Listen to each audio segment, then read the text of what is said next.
What's happening, YouTube? This is the Murray here, and I'm bringing you another VGC15 live narrated match from BattleSpot. So without further ado, let's find an opponent. So I'm using the same team that I've been using in the Pokegods VGC15 tournament. This is using my Omega Ruby cart, so it's not a laddered team. As we get an Australian opponent from the ACT, which is interesting. The team consists of Kangaskhan, Dragonite, Rotom Wash, Gengar, Terrakion, and Amoonguss. So, yeah, the team is not bad at all. A lot of common threats, a lot of things have been popular in VGC in the past. It wasn't that long ago, actually, that Terrakion knocked, initially at least, knocked Rotom Wash out of the top 10, I believe, in the most used Pokemon in BattleSpot. So, looking at the team, I'm guessing that Kangaskhan definitely looks like it's the candidate for the Mega Pokemon. I think I want to lead Weavile. Probably lead with... What else? Probably lead with... Suicune? Yeah, Suicune looks like a good overall lead. I will carry... Breloom in... Yeah, Breloom in the back is good against... Yeah, 3 Pokemon actually. Half his team has trouble with Breloom. And... yeah, I'm comfortable with Metagross, so it's a good matchup overall. Nothing too drastic. But yeah, obviously we still have to play carefully against some of the other Pokemon on the team too. So, but yeah, I'm feeling very comfortable so far against the matchup. So Eldado, I don't think I've heard of this player, but I wouldn't be surprised if he's a part, like if I find him in you know, in some of the people, amongst some of the people I follow on Twitter, at least, in the Australian community or in an Australian Facebook group. So yeah. Okay, so the opponents are Gengar and Amoonguss. Okay. So right off the bat, I feel like he's going to be setting up a trapping sort of team. So what I want to do is... I'm going to knock off. I'm going to anticipate that he may Rage Powder. So I'm going to knock off the Gengar. And... I'm going to Snarl as well. Or alternatively, I could just... yeah, that's actually a better play. We're going to Fake Out. And... Snarl. Yeah, okay, let's go for that play. We're going to Fake Out Snarl. And we'll obviously reduce that Gengar's... attack to -1, special attack. The Amoonguss, okay. Yeah, okay, so the Gengar went for Will-O-Wisp. That's fine. We're gonna Snarl. Yeah, so that'll do some reasonable damage to Gengar and put it down to -1 special attack. So, on one side it isn't so great, on one side it's not too bad for Weavile. I mean, yes, I can KO the Gengar if I want to. I think knockoff would still KO Gengar. But on the other thing I have to deal with is Amoonguss and its damage and the risk of being put to sleep. So, okay, I'm going to...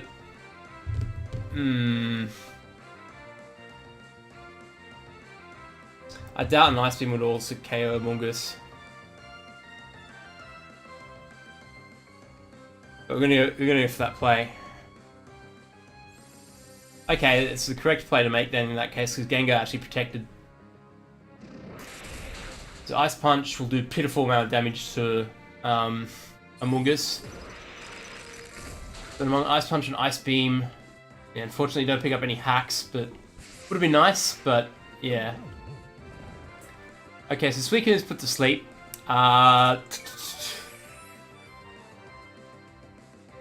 We see that Amoonguss, yeah, Amoonguss Black Sludge. Okay, so I've got the chance here to KO a Pokemon this turn. I'm going to go for knockoff onto the Gengar. And I'm going to continue... yeah, I think in this case I want to continue Ice Beaming the Amoonguss slot. Chances are I wouldn't wake up this turn. But I don't want him to find out he's got Terrakion in the back, and then for my Snarl to backfire should I wake up.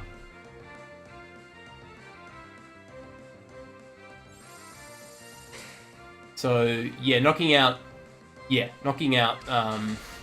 Gengar is the correct play indeed to make this turn.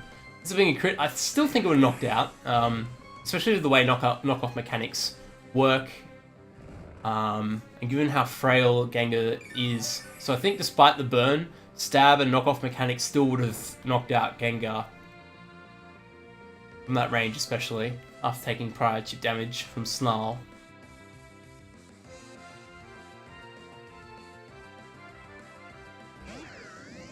Okay, so in comes Rotom. We're going to knock off Rotom's item. And I'm going to continue going for... I think at this stage we'll go for Snarl, because if I can wake up this turn, having that Rotom wash at -1 will be a very handy thing indeed. So we get rid of its Life Orb Rotom. And we get off another Snarl, which is excellent. Okay. Alright, so it's not... yeah, so we've got Rotom at -1 and minus its Life Orb. I'm very pleased with that.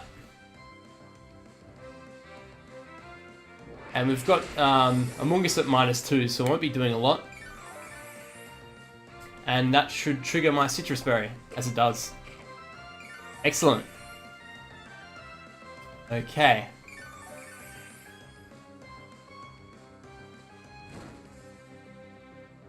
Alright, so I think I just want to get rid of Amoonguss this turn. I'm not too fast about what Rotom's going to do, because it is at -1.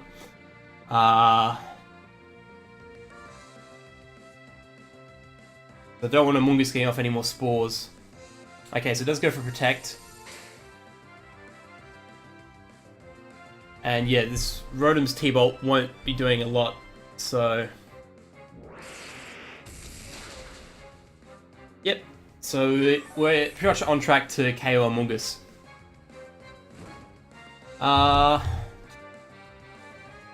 Okay. Ice Punch and Ice Beam. Or do I want to switch? I could switch. But then again, yeah, I need to... We go for Ice Beam. As we do. And I mean, essentially, there's no point in attacking Rotom Wash's turn. So, another T-Bolt could potentially knock me out as well. Okay, we actually, yeah, I forgot, we actually are quicker than his Rotom Wash for whatever reason. So he must be a pretty bulky variant of Rotom Wash if he's running Life Orb. But he's slower than Suicune, so it's kind of strange. So it's probably a very complex spread. But then again, if you're a bulky Rotom, and your focus was for bulk, I don't know why you'd want to be slower than a Suicune. But either way, the Rotom won't be doing a lot of damage. And it does seem pretty slow. And as the Terrakion comes out... Okay, so he was holding... he was hiding a Terrakion in the back, so I was surprised he wasn't switching in on a knockoff or a Snarl earlier in the game if he had Terrakion in the back. What we're going to do now is go for knockoff. Actually no, we'll go for low kick onto the Terrakion. And actually yeah, we may as well just double up on Terrakion. No reason not to. So yeah, okay, just going to double up on Terrakion. Oh, okay, Mach Punch itself is enough to knock it out. Okay, so it's something to note down. Mach Punch, Life Orb Technician can knock out Terrakion. The only reason for doubling up onto Terrakion at the end was... I'm aware that Conkeldurr, for example, actually can't KO with a Guts boosted Mach Punch. I remember that from quite a while actually ago. From playing VGC11, I remember, for whatever reason, I remember that calculation. So I'm surprised to see that the opposite is true with Breloom in this scenario. Okay. Yeah, but at this stage, yeah, it's pretty much this game. Bullet Seed and knock off. Bullet Seed by itself would be enough to knock out Rotom.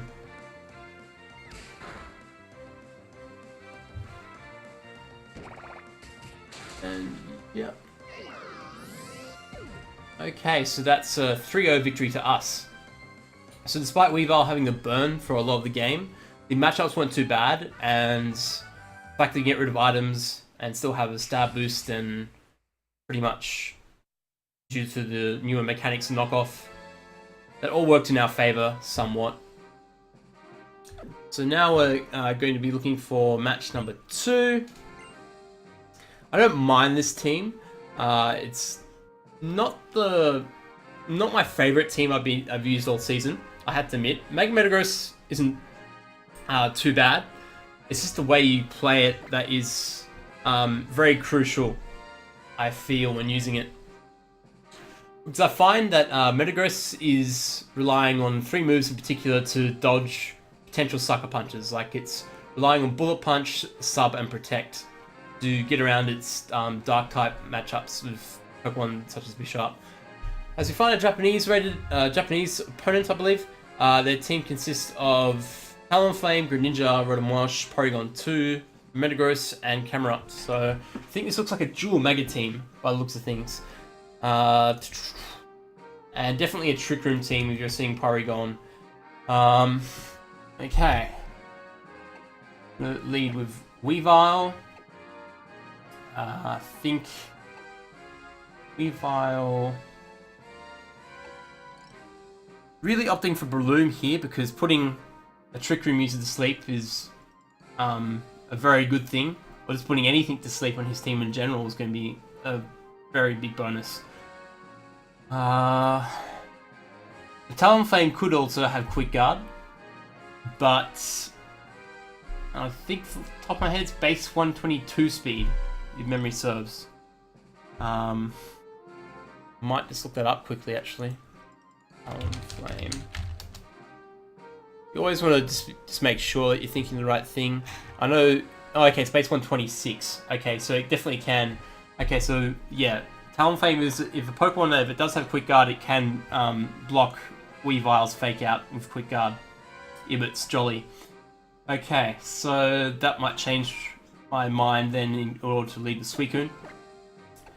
Breloom in the back, and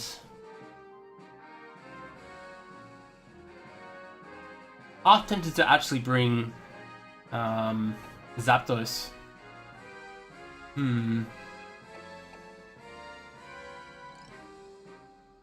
Close. No, okay, I'm just gonna bring Metagross. Stick with Metagross. Okay. Yeah, I was pretty sure the reason I looked up Talonflame is it was either, I knew it was either base 122 or greater, so it's base 126 in this case. So I'm going to assume that, based on the way his team is structured, that the Talonflame is carrying Fake Out. I mean, sorry, the Talonflame is having Quick Guard to block my Fake Out, rather.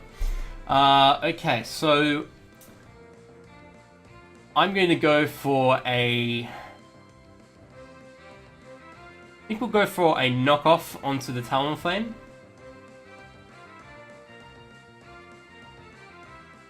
Or we'll go for knockoff onto Greninja.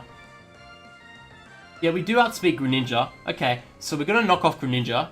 And I'm going to Scald the Talonflame. Yeah, let's... Or we could just Tailwind as well. Actually, there's no point in having a Tailwind ward just yet. Okay, we're going to Scald Talonflame. As knockoff does quite a and it's a critical hit, but we get rid of the Life Orb, so we're definitely... The positive of this play is we're definitely obviously reducing the damage output from Greninja, and we do get down to Citrus Spray, which is also good. As Talonflame just goes for Flare Blitz. Okay, so it's a really good call there in the end not to go for Fake Out in the end, because now we've got a a weakened Greninja, but unfortunately I get burned. And the Talonflame was Choice Band, okay. Alright. Choice Band is a more common item, but yeah. In a lot of ways, it was actually, it paid off to not go for Fake Out, get a crit, and reduce the damage output from Greninja. Okay. So, yeah, at this stage, the Greninja isn't going to be doing a lot. In fact, I think I can still KO it with Mach Punch. And in comes the Rotom. So, at this stage, I might just protect this turn with Breloom. And actually, no, I'm. Well, he's down a Pokemon. Yeah, that's a good point. Okay. What we're going to do this in this case then is just going to Mach Punch Greninja. No reason not to. And we are going to Tailwind. I'm pretty certain I can take one T-Bolt. So we'll go for that play. We are going to Tailwind. Yep, so the Greninja doesn't go for Protect, and we knock it out. Excellent. So even if Rotom does burn me, I'm still confident in the amount of damage I can do to it. Okay, this just goes for T-Bolt, so... Oh, okay, we don't live the T-Bolt from this range. Okay. But in either case, we got rid of Greninja, and now we've brought it down to 2 apiece. Okay. So we decide to bring Camerupt. Okay. This isn't bad. What I can actually do is I'm just going to put Camerupt to sleep. Putting Camerupt to sleep is actually probably the best play we can make. So we're going to put Camerupt to sleep. And what I'm going to do is Mega Evolve and Protect. You see, it's in this case, it is a much better play and much safer play to put Camerupt to sleep, because Camerupt is a big threat to both my remaining Pokemon. So, okay.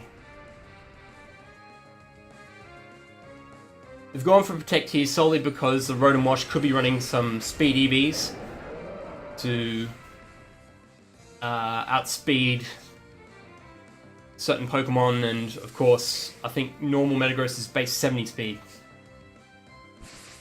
So having the Camerupt put to sleep is very fortunate for us. As Rotom here just goes for Thunderbolt, but yeah, I've already gone for Protect, so yeah.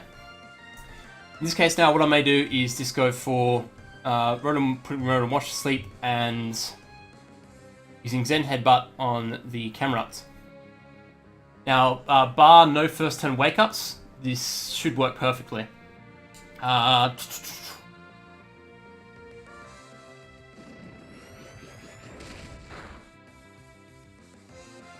As we put Rotom Wash to sleep as well.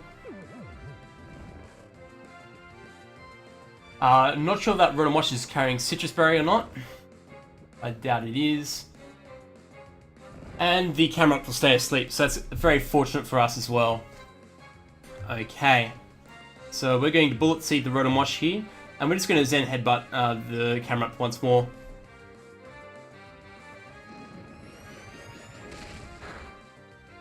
As it will pick up the KO. There's 2 hit KO on Mega Camerupt. And Breloom will... Oh, okay, it's not carrying a Citrus Berry. Okay, so that's a 2-hit KO from a multi-hit move. Excellent, so maybe this team is a little bit better than I first thought. But I certainly am using Mega Metagross despite its drawbacks of being too reliant on 3 particular moves, I feel. But yeah, I suppose with appropriate team support it can do quite well. And some people have been using it to success, so it's not as bad as I make it out to be, I suppose. But nevertheless, thank you guys for watching. Yeah, I hope you're enjoying this series, and yeah. Remember to have a great day, and I'll see you in the next upload. Take care.